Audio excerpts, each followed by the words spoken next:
Hello everyone, today I'll be sharing with you on how to set up the encounter system for Cypher Odyssey. So first, on your level, you need to have the SAM. This is the controller for the encounter. So as you can see, for this random A level 2, we have the SAM random dungeon, which is this one.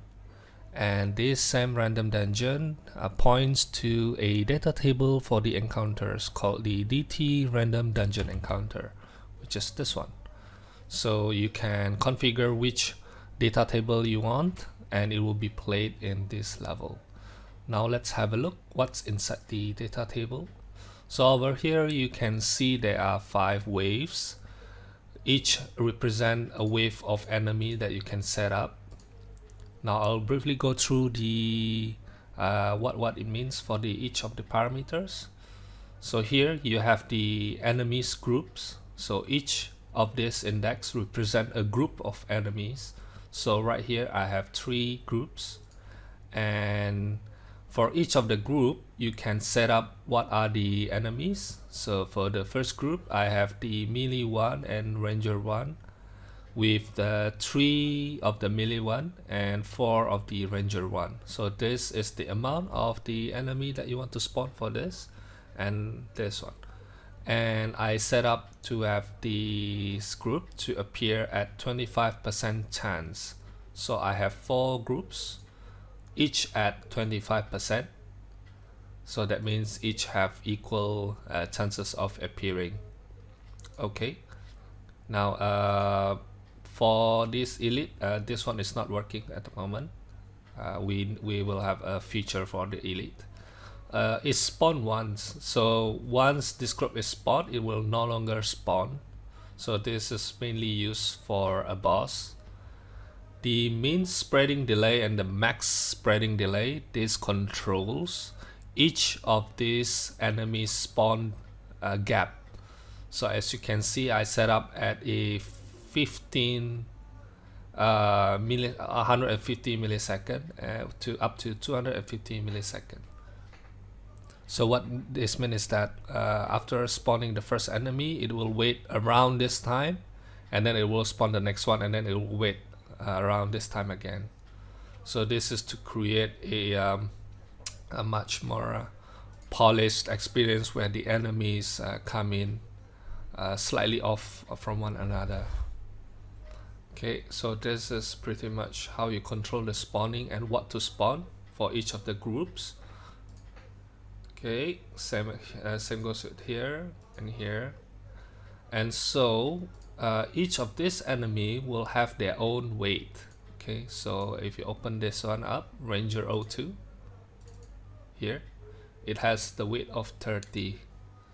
So that means for this group index 2, you will have melee 3, which is weighted at 10 right now, and I will spawn 12 of them. So that means I will have 120 weight plus 3 of this, which is at 90. So 90 plus 120, so it's roughly about 210. Now the logic here is that it will spawn the first group, and then it will check whether it will have any remaining total weight to spawn the next one. So here I set it up at 150. So this means that once it spawned one of the group, it will stop spawning. So this is what I intended, for one wave to spawn just one group. If I put this at 300, it will try to spawn another group from these groups depending on the chances, and then it will repeat that spawning for this group. And the delay between the group is set here, min delay and max delay. So it will wait around 2-ish seconds before it spawn the next group of this wave. But right now I set it up at 150, so it's about one wave per one group end of enemy per wave. This enemy level is not working at the moment. Spawn delay is a delay of this particular wave.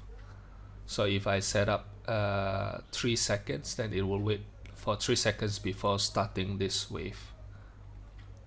repeat encounter is deprecated, so we no longer use this because we can already control it by using the total enemy weight.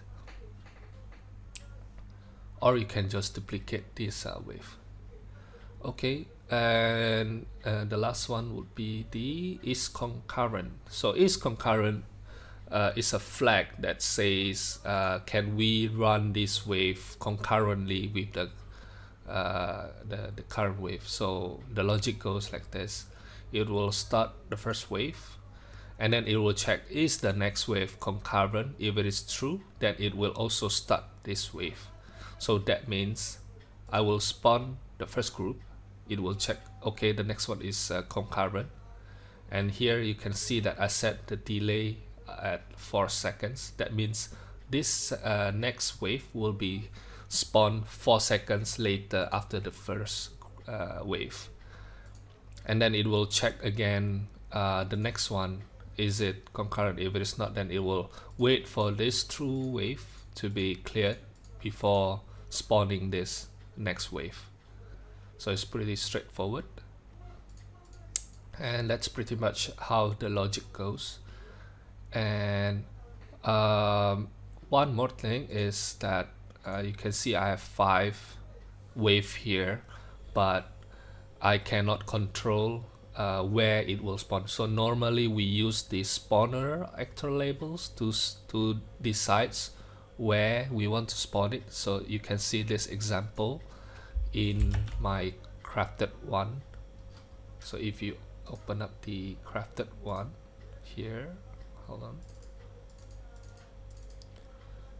the first wave is tied to the spawner with the label called BP enemy spawn volume 1, and the second wave is tied to the BP enemy spawn volume 2. Now if you open up the map, you can see that the BP spawn wave here, this is the first wave. This big rectangle here is the first one. You can see it from the label down here, BP enemy spawn volume 1, and the second one is here, BP enemy spawn volume 2. So if you have a label, it will spawn according to that label. Unfortunately, we don't have a control for the random level because we don't know how many rooms is gonna spawn. But after further tweaking, I know that roughly for this random level here, we have about, hold on, so for this random level, we have about up to 2 rooms, because here we set it up as 2 rooms. So it's it started with 0 index. So 2 rooms. So if you have a randomize and then build, see, you can have a maximum of 2, and we can have up to 5. We can have up to 5 spawner, as you can see here. 1, 2, 3, 4, 5. 1, 2, 3, 4, 5. So this is I figured it out by just trial and error, and I figured out that at most we can have 5.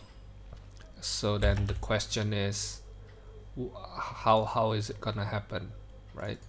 So we have 5 wave, and all of these wave have no label. So this is the logic goes like this: start the first wave, it will look for the first